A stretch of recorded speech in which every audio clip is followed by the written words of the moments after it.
ప్రియ శ్రోతలారా, నా పేరు హైమావతి. శ్రవణానంద కథల్లో భాగంగా ఈరోజు మీకు వినిపిస్తున్న కథ పేరు ఓ తల్లి కథ. బలభద్ర పాత్రుని రమణి గారు రచించినటువంటి కథ. ఏడవకు, మళ్ళీ ప్రయత్నిద్దాం, వేరే ఐవీఎఫ్ క్లినిక్కి వెళ్దాం. శ్రీనాథ్ ఓదారుస్తున్నాడు. నా మనస్సు ఒప్పుకోవడం లేదు.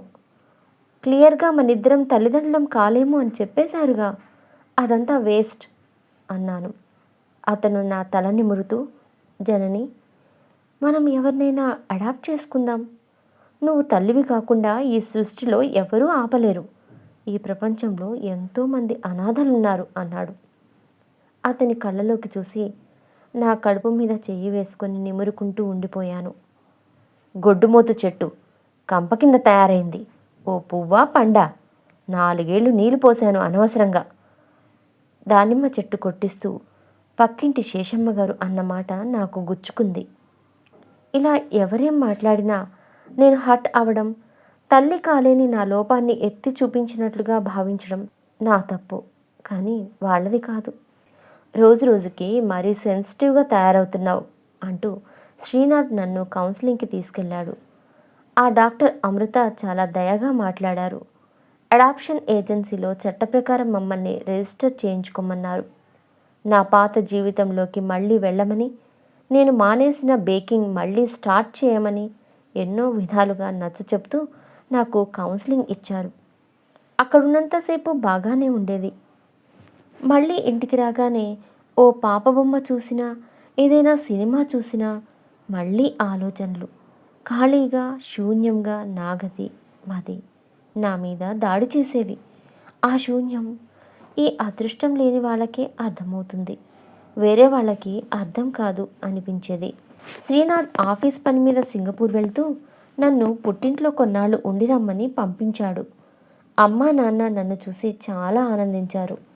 రిటైర్ అయిపోయినా సొంత ఊరు వెళ్ళి సొంతింట్లో వానప్రస్థం గడుపుతూ మొక్క మొటిక వేసుకుని వాటిలోనే పిల్లల్ని బంధాల్ని చూసుకుంటూ ఒంటరిగా ఉండే వాళ్ళిద్దరికీ అన్నయ్య వదిన పిల్లలు వెళ్ళినా, నేను శ్రీనాథ్ వెళ్ళినా పండగే.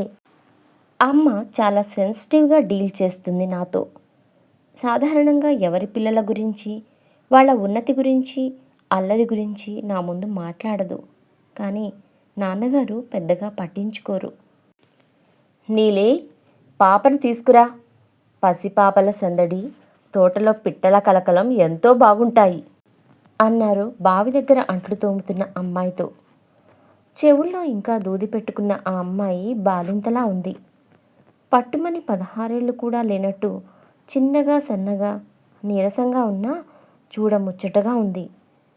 ఆమెని పరికించి చూశాను.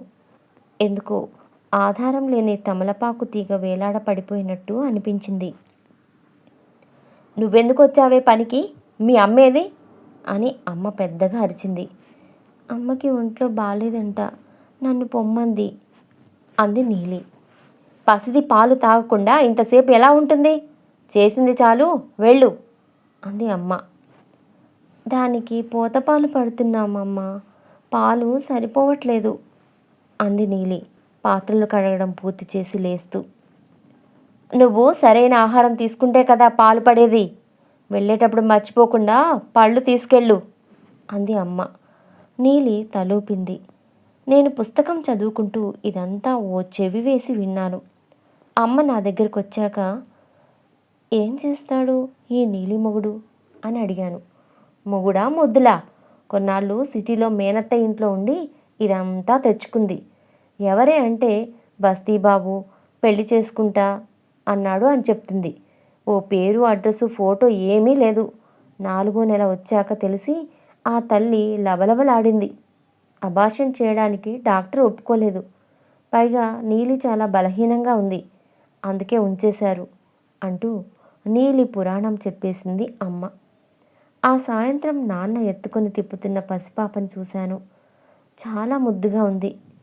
ఎవరో కొంచెం అందగాడి వరప్రసాదమే. దుర్మార్గుడు అలా ఎలా తల్లిని చేసి వదిలేశాడో అనుకున్నాను కోపంగా. దాన్ని ఇచ్చేసిరండి అమ్మ కోప్పడుతూ అంది నాన్నని. ఇటు తీసుకురండి నాన్న అన్నాను. నాన్న పాపని తీసుకొచ్చిస్తూ, చూడు ఆంటీ అని పాపని నాకు అందించారు. పాపని ఎత్తుకోగానే బోసి నవ్వులు నవ్వింది. అప్పుడే విరిసిన గులాబీ పువ్వులా ఆ నవ్వు ఎంత ఆహ్లాదంగా ఉందో. చిన్న చిన్న కాళ్లతో నా గుండెల్ని తంతుంటే ఎంతో హాయిగా అనిపించింది. అక్కడ గూడు కట్టుకుపోయిన బాధేదో కరిగిపోతున్నట్లుగా అయింది. ఎత్తుకొని తోటంతా తిరిగాను. దానికి అర్థం కాకపోయినా ప్రతి పువ్వు కాయ చూపిస్తూ ఆడిస్తూ ఆనందంగా గడిపాను. అమ్మా, పాపకి పాలిప్పించి తీసుకొస్తాను, ఇవ్వండి అని నీలి తల్లి పైడమ్మ అడుగుతుంటే ఇవ్వలేక ఇచ్చాను. అప్పటి నుండి రోజు పాపతో ఆడుకోవడంతో పాటు గులాబీ అని పిలవడం మొదలెట్టాను. నీలి చాలా అభావంగా పాప వైపు చూసేది. వాళ్ళమ్మ ఓనాడు, దీనికి అసలు పాప మీద ప్రేమ ఉందా లేదా తెలియడం లేదమ్మగారు. పాలిచ్చి ఎటో చూస్తూ కూర్చుంటుంది. పలకాబలపం తీసుకుని ఏవో అక్షరాలు రాసుకుంటుంటుంది, లేదంటే ఏవో కథల పుస్తకాలు తెచ్చుకొని చదువుకుంటూ ఉంటుంది అని కంప్లైంట్ చేసింది. అమ్మ అంతా విని, అది చిన్నదే కదే, ఇంకా దానికి ఈ బాధ్యత అర్థం కావడం లేదులే అంది. పైడమ్మకి భర్త లేడు. ఈ పాచి పనులే ఆధారం. పిల్లన్నా మనవరాలన్నా ప్రాణం. ఇదంతా సంఘంలో అవమానం అని, సమాజం ఏమంటుందోనని గుండెలు బాదుకునేటంత తెలివితేటలు లేవు. కూతురికి ఒక యాక్సిడెంట్ అయింది సిటీలో అన్నంత తేలిగ్గా తీసుకునే ఔన్నత్యం మాత్రం ఉంది. 10 రోజుల్లో గులాబీ కోసం ప్రతి పూట ఎదురు చూడటం అలవాటైపోయింది. పాల సీసాతో సహా ఇమ్మని నేనే పట్టిస్తున్నాను. ఆ పసిదాన్ని పక్కలో వేసుకొని పడుకుంటే ఆ ఆనందం శాశ్వతం అవ్వాలనే ఆశ రోజు రోజుకి పెరిగిపోయింది. ఒకరోజు అమ్మని అడిగాను, అమ్మ, గులాబీని నాకు ఇస్తారేమో అడుగు. నీలి జీవితం సుఖంగా గడిచేట్లు మనం చూద్దాం అన్నాను. ఏ తల్లి బిడ్డని అమ్ముకోవడానికి ఇష్టపడదు. అందుకే అసలు దాన్ని తీసుకురావద్దని మీ నాన్నకి చెప్పాను, అమ్మ ఘాటుగా చెప్పింది. కొద్దిగా బాధపడినా అడిగి చూస్తే ఏం అన్నాను. నాన్న నా మాటకి ఒత్తాసు ఇస్తూ, పెద్ద ఇంట్లో పిల్ల పెరిగి పెద్దయి దాని జీవితం బాగుంటుందని ఆలోచిస్తారేమో, ఎవరికి తెలుసు, అడిగి చూద్దాం అన్నారు. అమ్మ నాన్న పైడమ్మ గుడిసెకి వాళ్లే వెళ్ళారు. నాకు క్షణమొక యుగంగా గడుస్తోంది. అటు ఇటు పచార్లు చేస్తున్నాను. నా జీవితం ఈ 36 ఏళ్ళు గడిచింది కాదు, ఇప్పుడే ఈ నీలి జవాబు మీదే ఆధారపడి ఉంది అనిపించింది. ఏమిటా పరధ్యానం పిలుస్తుంటే అన్న శ్రీనాథ్ గొంతు విని ఉలిక్కిపడ్డాను. శ్రీ, టైంకి వచ్చావు. ఒక ఇంపార్టెంట్ ఘట్టం జరగబోతోంది మన జీవితంలో అని ఆనందంతో యాంగ్జైట్మెంట్తో అతన్ని చుట్టుకుపోయి నేను ఏం చేస్తున్నానో చెప్పాను. శ్రీనాథ్ అంతా విని నన్ను కూర్చోబెట్టి తను నా పక్కన కూర్చున్నాడు. ఎక్కువ యాంగ్జైట్ అవ్వకు, ఇస్తారో లేదో అన్నాడు. నేను నీలి అసహాయత, పైడమ్మ ఆర్థిక స్థితి అన్నీ వివరించాను. అతను అంతా విని, అయినా నాకు డౌటే అన్నాడు. గులాబీని ఎప్పుడంటే అప్పుడు నీళ్ళు వచ్చి చూడొచ్చు, మంచి స్కూల్లో వేసి మంచిగా పెంచుతాం అని చెప్తాను అన్నాను. అమ్మా అని పరిగెత్తుకుంటూ నీలి వచ్చింది. ఆత్రంగా గేటు తీసుకొని ఏడుస్తూ వచ్చింది. శోకదేవతలా ఉంది. నన్ను అర్థిస్తూ అసహాయంగా కబేళాకొచ్చిన మేకపిల్లలా చూస్తుంది. పాప నాకు దేవుడిచ్చిన వరమమ్మ, అదొక్కటే నా దగ్గర ఉంది, దాన్ని కూడా లాక్కుపోతారా? మీరు ఏదైనా కొనుక్కోగల పెద్దోళ్ళమ్మా, నేను ఏదీ కొనుక్కోలేనుగా అని నా కాళ్ళు పట్టుకొని ఏడుస్తూ, మా అమ్మ ఇచ్చేయమంటుంది, దానికేం తెలుసు నా బాధ, దాని బిడ్డ దాని దగ్గరే ఉందిగా అంది. శ్రీనాథ్ నేను చెప్పలేదు అన్నట్లు నా వైపు చూశాడు. ఎంతో ఆశాభంగం చెందాను. చేతికొచ్చి జీవితం చేజారిపోయినట్టు ఫీల్ అయ్యాను. నీకు ఇష్టం లేకుండా లాక్కోను నీలి అన్నాను.